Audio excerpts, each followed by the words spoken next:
একাত্তরের মুক্তিযুদ্ধের পর প্রথমবারের মতো সরকারি পর্যায়ে বাংলাদেশ এবং পাকিস্তান সরাসরি বাণিজ্য পুনরায় শুরু করেছে।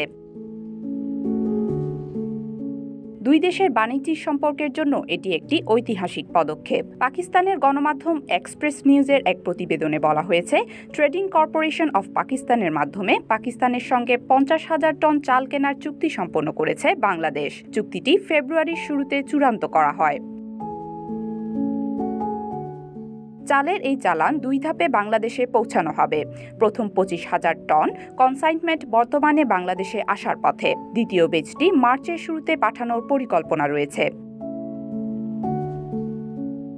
2024 সালের 5 আগস্ট ছাত্র জনতার গণঅভ্যুত্থানের ফলস্বরূপ আওয়ামী লীগ সরকার ক্ষমতাচ্যুত হওয়ার পর পাকিস্তান এবং বাংলাদেশের মধ্যে সরাসরি বাণিজ্য এবং শিপিং সম্পর্ক পুনরায় শুরু হয়, যা সামুদ্রিক বাণিজ্য সম্পর্কের ক্ষেত্রে একটি গুরুত্বপূর্ণ মাইলফলক হিসেবে দেখা হচ্ছে।